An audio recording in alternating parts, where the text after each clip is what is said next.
My name is Abhinav Kumar and I am a marketing manager. I want to ask you a question that why God has created this universe, us, and if God is one, then why He started with so many religions and coming to a point and contradicting itself in past, now saying that all these things which are in past, like you have said Bhagavad Gita, Ved or Bible or anything, they are not for this time. If I am seeing the scenario in the present scenario, I am thinking that any religion needs to grow up. Anyone, either it is Hinduism, either it is Christianity, either it is Muslim, any religion, Islam, and why God is contradicting Himself by saying those things or saying those things in those scriptures. भाई साहब का पहला सवाल कि खुदा ने ईश्वर ने हमें क्यों बनाया। दूसरा सवाल कि खुदा ने इतने मुख्तलिफ मज़ाहिब क्यों बनाए, वाई सो मेनी रिलीजन्स। और तीसरा सवाल खुदा कॉन्ट्रडिक्ट क्यों करता है, खुदा इख्तिलाफ क्यों करता है, पहले ये पहले वो, फिर भगवद गीता में, फिर कुरान में, क्यों ऐसा कॉन्ट्रडिक्शन। तीन सवाल बराबर। पहला सवाल कि खुदा ने हमें क्यों बनाया है, इसके ऊपर पूरी तकरीर किया हूं मैं। Purpose of creation, purpose of creation पूरी तकरीर है मेरी 1.5-2 घंटे की। सवाल जवाब के साथ 3-3.5 घंटे की वक्त नहीं है, लेकिन मेन पॉइंट कहूंगा। अल्लाह ताला फरमाते हैं सूरह मुल्क में, सूरह नंबर 67 वर्स नंबर 2 में, अल्लाज़ी खलक़ल मौत वल हयाता, कि अल्लाह सुब्हानहू व तआला ने मौत और जिंदगी बनाई ताकि वो ये जान सके आप लोग में से कौन अच्छा है, to test which of his good deeds. अल्लाह सुब्हानहू व तआला के कई मखलूक़ात हैं, सबसे बेहतरीन मखलूक है इंसान। बाकी जितने मखलूक़ात है वो मुस्लिम है, वो ऑलरेडी अल्लाह सुब्हानहू व तआला का कहना मानते हैं। अभी जो इंसान है उनको इजाजत दी गई है, फ्री विल दी गई है कि वो अल्लाह की बात माने या ना माने। Almighty God has given us the free will. Free will दिया गया है कि आप चाहो तो अल्लाह की बात मानो, चाहो तो न मानो। ये फ्री विल देने के बाद अल्लाह सुब्हानहू व तआला नाजिल किया है कि इस दुनिया का टेस्ट क्या है, द रूल्स एंड रेगुलेशंस। इस दुनिया में इंसान को किस तरीके से जीना, ये लिखा गया कुरान मजीद में। अगर आप अल्लाह के अहकामात के मुताबिक चलते हैं तो आप सफलता पाएंगे और इंशाअल्लाह जन्नत में जाएंगे। अगर अहकामात के मुताबिक नहीं चलेंगे तो आप इस एग्जामिनेशन में फेल होंगे और फिर जन्नत में नहीं जाएंगे, दोज़ख में जाएंगे। So this life is the test for the hereafter. ये जिंदगी आखिरत के लिए इम्तिहान है। मैं आपसे पूछूंगा कि आप कॉलेज क्यों जाते हैं, तो आप बोलेंगे ग्रेजुएट बनने के लिए। अब मेडिकल कॉलेज क्यों जाते हैं, तो आप बोलेंगे डॉक्टर बनने के लिए। तो हम ये दुनिया में आए टेस्ट पास करने के लिए, क्योंकि इस दुनिया में आने के पहले सूरह आराफ सूरह नंबर 7 आयत नंबर 172 में लिखा है कि अल्लाह सुब्हानहू व तआला ने सारी इंसानियत को, आदम जब तक सारी इंसानियत को फ्रॉम द लॉइन्स ऑफ आदम खड़ा किया, पूछा कि कौन है इबादत के लायक, और सबने कहा सिर्फ एक अल्लाह सुब्हानहू व तआला।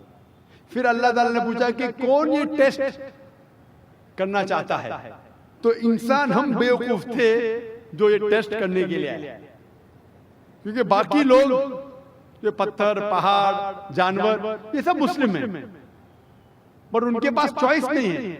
अगर आपके पास चॉइस नहीं है, फरिश्ते के पास चॉइस नहीं, जो भी अल्लाह कहते वो उनकी बात मानते। लेकिन हमको चॉइस देने के बाद अगर हम अल्लाह की बात माने तो हम फरिश्ते के ऊपर हो जाएंगे, अगर नहीं मानेंगे तो फरिश्ते के नीचे शैतान के साथ होंगे। तो हमने बोले नहीं, हमको तो फर्स्ट क्लास फर्स्ट आना है, तो आ गए हम वहां पर, हम इस दुनिया में। ठीक है, तो ये टेस्ट है, और इंसान सबसे अच्छी मखलूक है, best creation of almighty God. तो this life is the test for the hereafter. और अल्लाह ताला फरमाते हैं सूरह दारियात में सूरह नंबर 51 आयत नंबर 56, वमा खलक़तुल जिन्ना वल इंसा इल्ला लियअबुदून, कि हमने जिन और इंसान को नहीं बनाया सिर्फ अल्लाह की इबादत करने के लिए, और इबादत के लिए अल्लाह की बात मानना जरूरी है। So this life is a test for the hereafter. ये जो जिंदगी है आखिरत के लिए हमारे लिए इम्तिहान है। आपका सवाल नंबर 2, कि अल्लाह ने मुख्तलिफ मज़हब क्यों बनाए। अल्लाह ने सिर्फ एक ही मजहब बनाया, एक ही दीन, जिसका नाम कुरान में है, सूरह अल इमरान सूरह नंबर 3 आयत नंबर 19 में, इन्नद-दीन इंदल्लाहिल इस्लाम, the only religion acceptable in the sight of Allah is Islam. सिर्फ एक ही दीन जो अल्लाह के नजदीक सही है वो इस्लाम। इस्लाम के मानी है अमन, पीस। इस्लाम के मानी है to submit your will to God, खुद अपने ख्वाहिश से अल्लाह के अहकामात के मुताबिक जिंदगी को बसर करना। इस्लाम का मतलब ये नहीं कि मोहम्मद सुल्तान जाकिर, इस्लाम मतलब अल्लाह के अहकामात पे अमल करना और अमन हासिल करना। तो जितने पैगंबर है सिर्फ इस्लाम सिखाए, मजहब एक ही है लेकिन मजहब का पैगाम बदला गया। जिस तरीके से जो पहले भाई साहब के सवाल में मैंने जवाब दिया था कि सारे पैगंबर का अहम पैगाम था कि खुदा एक है, सिर्फ उसकी इबादत करो, और आखिरी पैगंबर मोहम्मद सल्लल्लाहु अलैहि वसल्लम है। बाकी चीज में लिटिल बिट डिफरेंस होगा, but the basic message was the same. Basic जो पैगाम था, एक खुदा, सिर्फ उसकी इबादत करो, उस खुदा की कोई प्रतिमा नहीं, बुत परस्ती गलत है, और इस ईश्वर के आखिरी पैगंबर मोहम्मद सल्लल्लाहु अलैहि वसल्लम। लेकिन क्योंकि वक्त जाने की वजह से जो पैगाम जो दिया गया था बदलता गया, जैसे मैंने कहा। तो जितनी मजहबी किताबें जो कुरान के पहले आए, कोई भी मजहबी किताब महफूज नहीं है। हिंदू स्कॉलर्स खुद कहते हैं कि the Vedas have been changed, Bible scholars खुद कहते हैं बाइबल हैव बीन चेंज्ड। जितने मजहबी किताब के स्कॉलर्स कहते हैं कि उनकी मजहबी किताब में तब्दीली आ चुकी है, लेकिन कुरान में अल्हम्दुलिल्लाह। और जो दुश्मन इस्लाम है, अकॉर्डिंग टू विलियम मूर, जो एक इस्लाम का बहुत ग्रेट क्रिटिक है, इस्लाम के खिलाफ बात करता, वो फिर भी कहता है 200 साल पहले कहा कि एक वाहिद मजहबी किताब जो 1200 साल तक के महफूज है वो है कुरान। तो मजहब एक ही है, अल्लाह में मानना, उसकी इबादत करना, उसके अलावा किसी की इबादत नहीं करना, और आखिरी पैगंबर मोहम्मद सल्लल्लाहु अलैहि वसल्लम, एक ही मजहब। हम लोगों ने उसके गलत डिफरेंट नाम दिए, तो मजहब एक ही था। आपका आखिरी सवाल, इतने डिफरेंसेस क्यों पैदा किए? वो अल्लाह ने नहीं किए, इंसान ने किए। खुदा का सब मैसेज यकसा था, हम इंसानों ने उसे तब्दील किया, जैसा मैंने कहा ना, काई के लिए, फायदे के लिए। तो अभी हमें यह देखना है कि असल मजहब क्या है। और मैं आमतौर पे कहता हूं, जो मैं राय देता हूं, मैं सिर्फ एक तरफा राय नहीं देता हूं, कदे सिर्फ कुरान में मानो। मैं क्या कहता हूं, आप कम से कम एक बात पे मानो कि एक किताब 100% खुदा की है, ठीक है? ये मानने में किसी को गिला शिकवा नहीं होगा। हिंदू कहेगा वेद खुदा की किताब है, ईसाई कहेगा बाइबल खुदा की किताब है, मुसलमान कहेंगे कुरान खुदा की किताब है। फिर मैं ये कहता हूं कि जो सारी मजहबी किताबों में यकसानियत है, हम कम से कम उसके ऊपर अमल करें। जो इख्तिलाफ है उसे कल डिस्कस करेंगे, सही बात।